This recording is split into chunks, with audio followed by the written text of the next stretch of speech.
Welcome to ACTV, your bi-weekly ACTV broadcast of news and updates for the Assumption College community. I'm Priscilla Rodriguez. And I'm Binta Pei. This week on ACTV. Reporters Tori Miranda and Danielle Rassicott go inside students' favorite local hotspots. This week's ACTV special focuses on one sports team advocating for an important cause. Reporter Waniki Maturi brings you the question of the week, and students voice their opinions. All this and more this week on ACTV. Last week, ACTV held a Twitter poll for their favorite hotspots in Worcester. Students voted for their favorite pizza places and their favorite college bars. Let's go to Tori Miranda for the results. ACTV met with Assumption College students to discuss their favorite local hotspots in Worcester. First on the list, favorite pizza place and favorite college bar.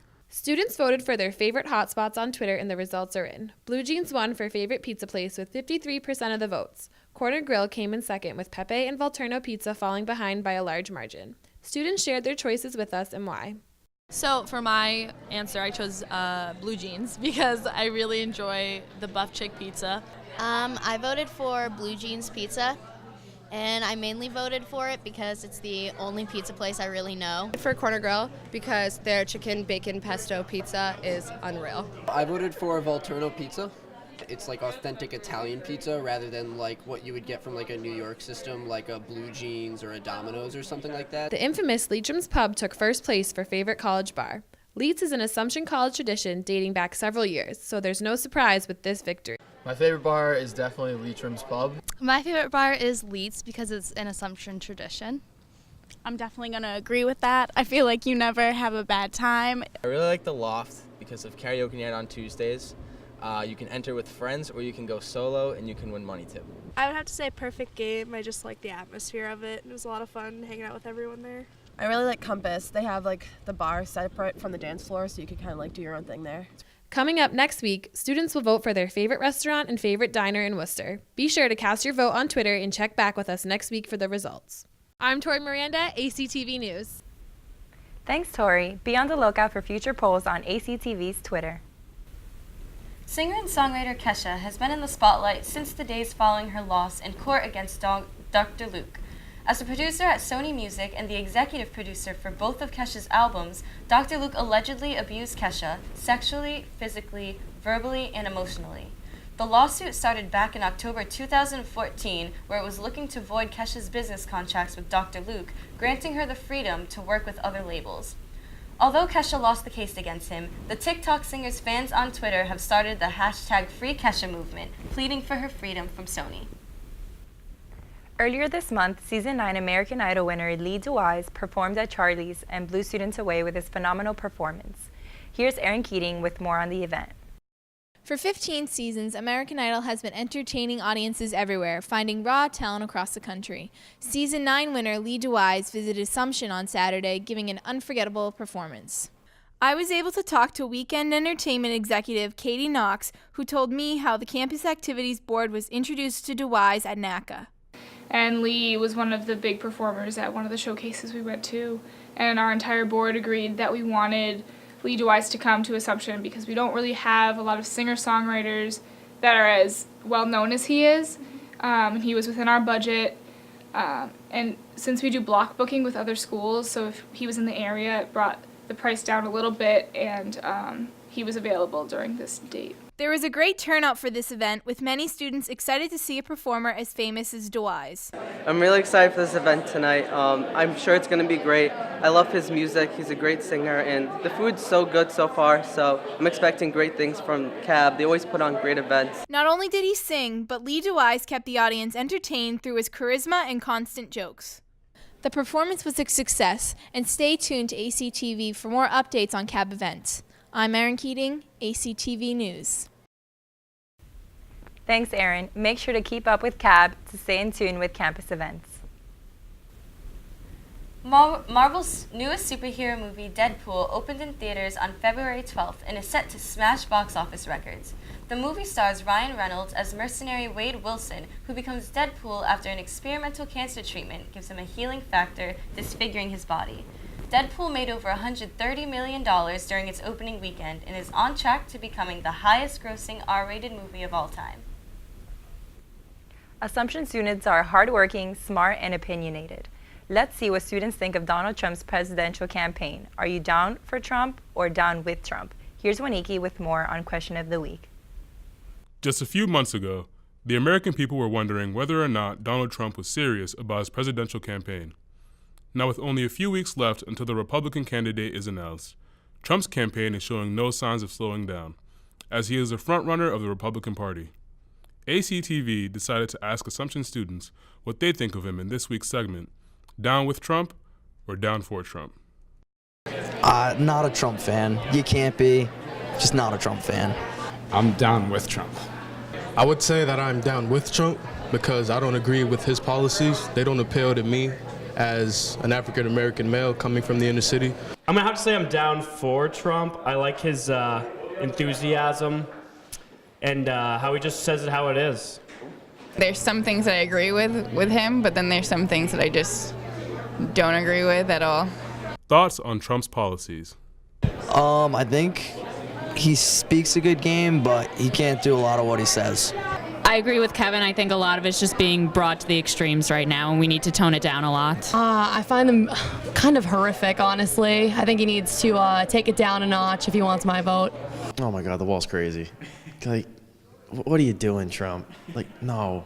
I think his policies are pretty crazy. There's a lot of style over substance. He doesn't bring a lot to the table or say how he's going to do what he's going to do.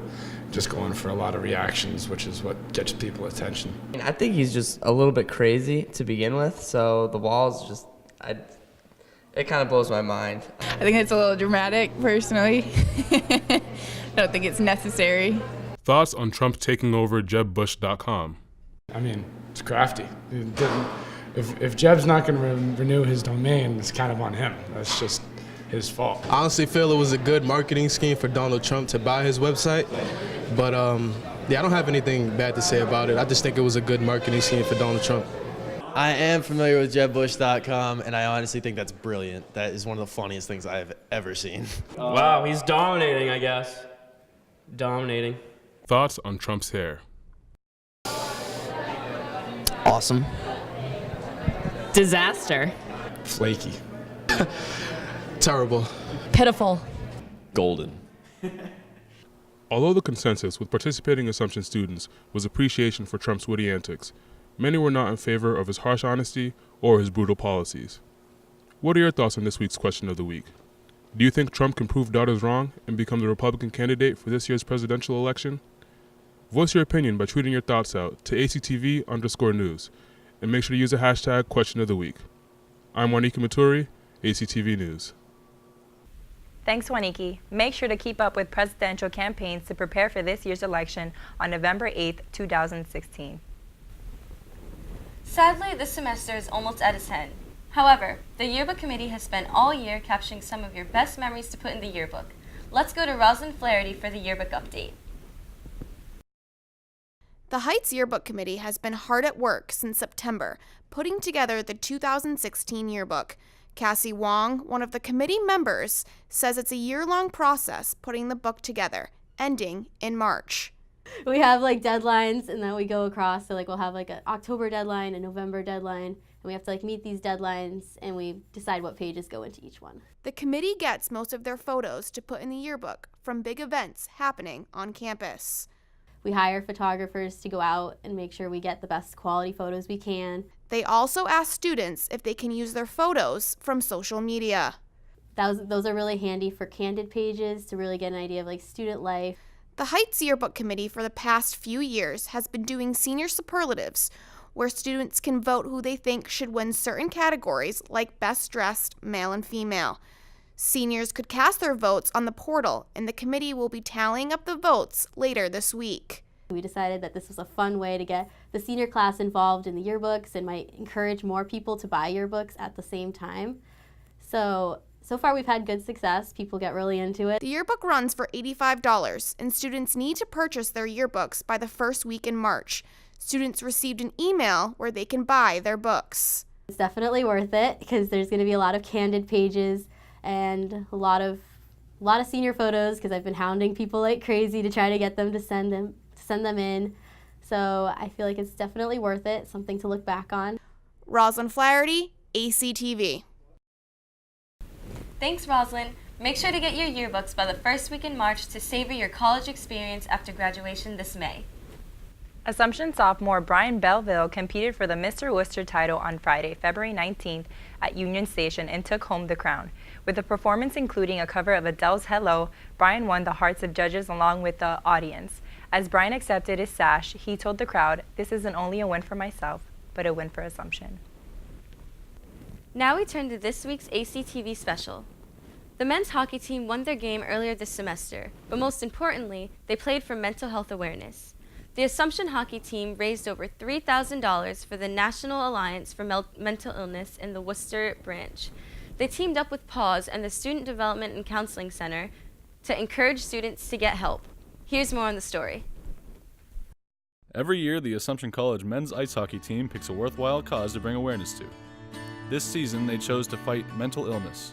Mental health is such an important cause because it affects each and every one of us. It's like hard not to know someone who has some mental health issue.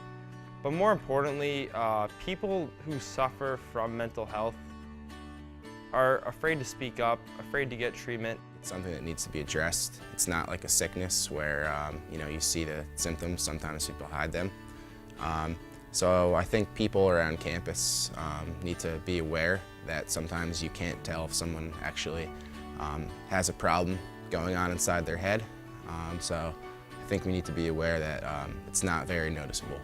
It affects so many people, and it might be hidden. It's not as easy to see as maybe someone who's physically sick rather than like a mental illness that kind of you're suffering behind closed doors.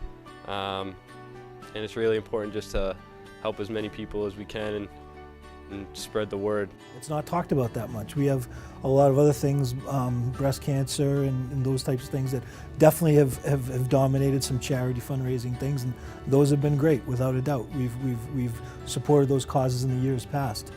But again, I think this is something that's hit home to us as hockey players, and we're reaching out to the Assumption public, Assumption staff. Everybody's been really great. The students had really supported the team. We've done a lot of good charities in the past, and personally for me, I lost a classmate in high school to suicide.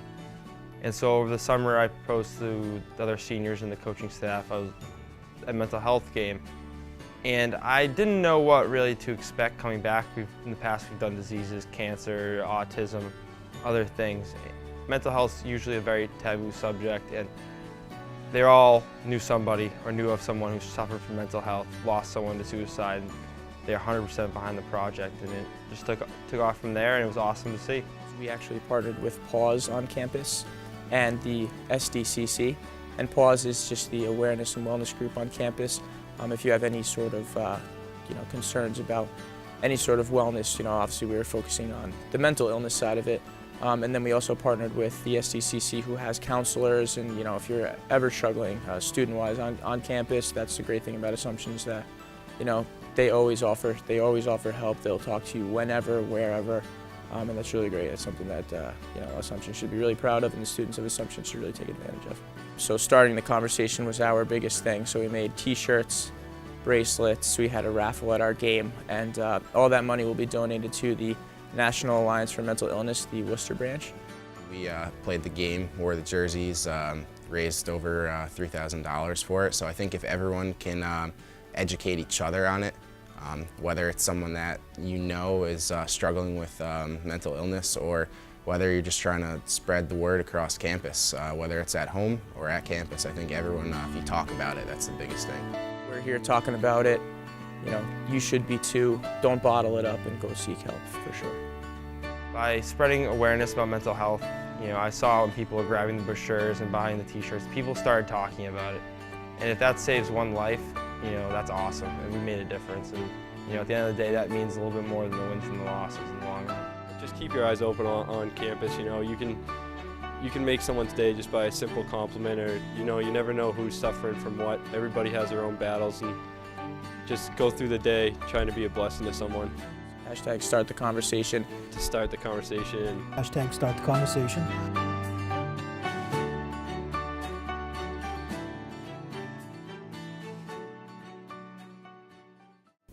We invite you to learn more about mental health awareness, and we encourage you all to spread the word and start the conversation. Justice Antonin Scalia, an Associate Justice of the Supreme Court, passed away on February 13th. Justice Scalia left a legacy in the Supreme Court with his character and intellect, but mainly for increasing the power of business in society during the 3 decades that he held his position. Since his death, there has been chaos among his political peers as President Obama announced that he has been looking for possible candidates for the position. However, the Republican Party believes the decision of appointing a Supreme Court justice should wait until after the upcoming presidential election. This past Monday, Agape Latte held its monthly event with English professor John Hodgen as the guest speaker. Hodgen spoke to students about his personal journey with his family and faith. Agape Latte provides a safe social environment for students to learn and grow in their faith. Be on the lookout for their next event in March. Now we turn to Fabian Rivera with your sports update. Thank you, Priscilla.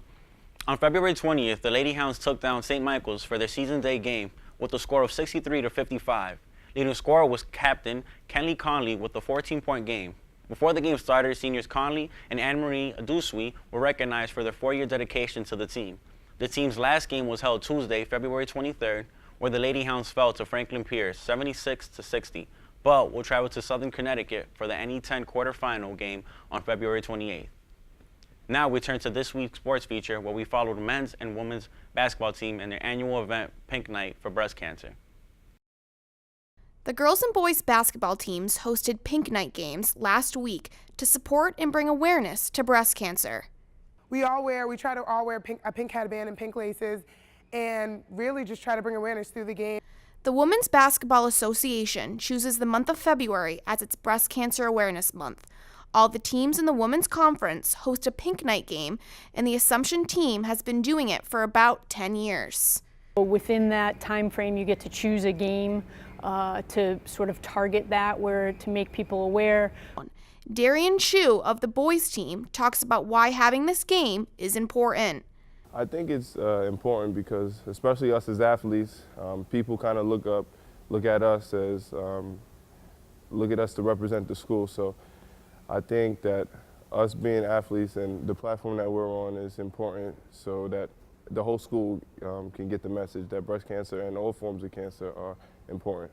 Kelly Conley, one of the captains of the women's team, talks about her personal experience with breast cancer. Well, one of my aunts had breast cancer. She's a breast cancer survivor, and she lives in Virginia, so she can't ever come to any of the games. But every year when we do this, she'll always text me, and she'll be like, score a few baskets for me tonight. So it's just like, I know a lot of people are affected by breast cancer in some way, at least know someone. So it's just like nice to remember like we're playing for like more people than just ourselves and just playing like in honor of everybody who's ever been affected by breast cancer. Throughout the game, they sold pink Assumption basketball t-shirts, and the money they raised was given to breast cancer research. Rosalind Flaherty, ACTV. Assumption's men's ice hockey team finished their season in the NE10 semifinals against Stonehill earlier this month. Despite the 8-4 loss, the season has been recognized as one of the best in the program's history. For the first time since the 2011-2012 season, Assumption College ranked up 9 winning games and finished first in the NE10 scoring 88 goals overall. We would like to congratulate the NE10 Player of the Year, Brandon Bate, for his groundbreaking season. He ended his 4-year career leading the NE10 in scoring points and was the running for the Joe Concannon Award for the New England's Best American-born D2 or D3 hockey player. Coach Lance Brady earned the title of the NE10 Coach of the Year for the team's success and is looking forward to the next year with the 22 returning players. Assumption College freshman Deontay Harris has been named as the Don Hanson's Football Gazette second-team All-American as a return specialist. Harris also was named a third-time All-Region performer as an all-purpose player and NE10 Conference Rookie of the Year. Congratulations on the tremendous first season. With national sports, college basketball fans will be excited to hear that March Madness is quickly approaching. This year's event will run from March 13th to April 4th for the NCAA annual 68-team tournament to determine the men's college basketball champion. Who can you count on seeing in the top 10 this year? We asked a few students about their predictions so far. Michigan State, North Carolina, Oklahoma. really about it. Kentucky. I think it'll be Kansas versus North Carolina. I think it's going to be Kansas and Oklahoma because they're currently the top 5 teams ranked. Gonna pick Kansas to go all the way. Oklahoma, probably against Oklahoma would be the championship. That's my prediction. It's 32-10. According to the Associated Press, the top 5 ranked teams right now are Villanova, Kansas, Virginia, Oklahoma, and Xavier. Villanova is ranked number 1 with a record of 24-3. Tune in to TNT starting March 13th. In the NBA trade deadline recently passed on February 18th. This is the last day any team in the NBA can trade players, preparing their team for the final rosters that will carry over to the playoffs. While last year's trade deadline had the whole NBA buzzing just hours before the trade time, this year's was quiet. Here's why. First, while the league projected a cap space of $89 million, the 2016-2017 season will be pushed up to $90 million, giving more than 20 teams enough cap space to be able to make a run, at least for one max salary free agent. Secondly, only 2 teams in the Eastern Conference, Philly and Brooklyn, are in the rebuilding stage, leaving the rest in the playoff race. Lastly, the league-wide fear of the Golden State Warriors with their 49-5 record has left the league hid in the locker rooms. As one manager commented, the Warriors have essentially turned off everyone's percolators. I'm Fabian Rivera, ACTV News. Students flocked to Plourde on Saturday, February 20th to play bubble soccer, a new way of playing the popular sport in a giant plastic bubble.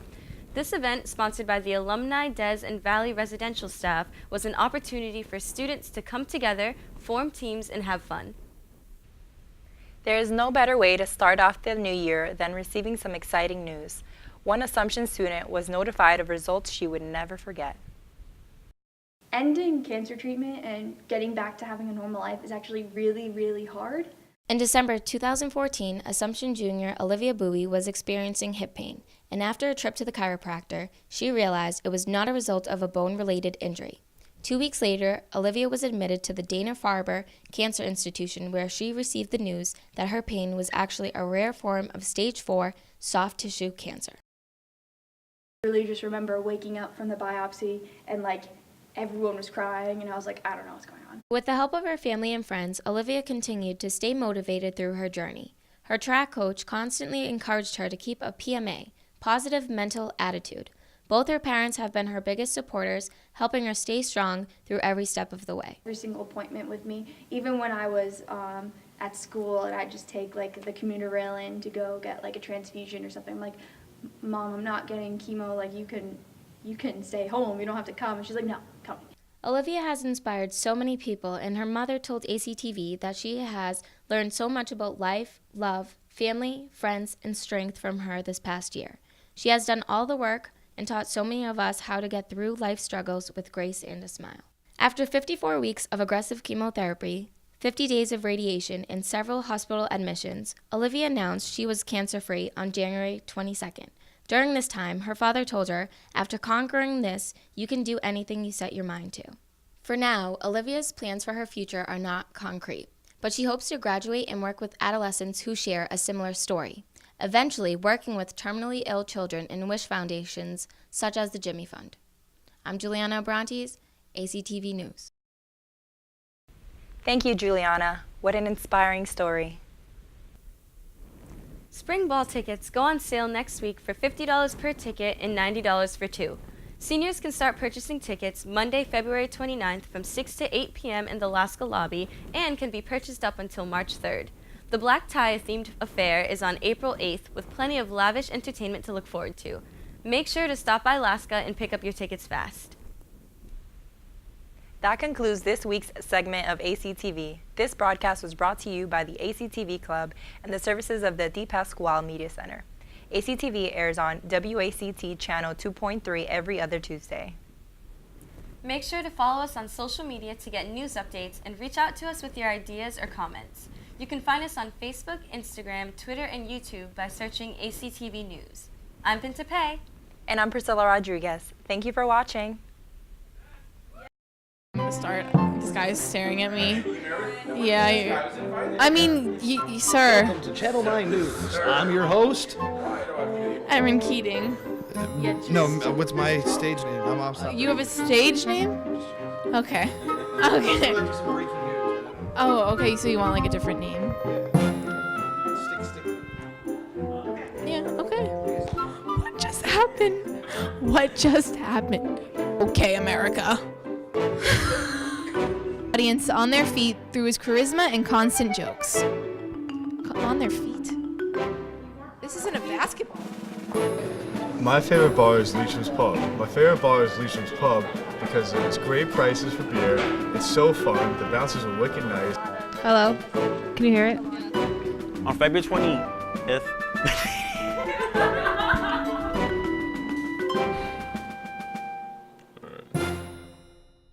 Let's go!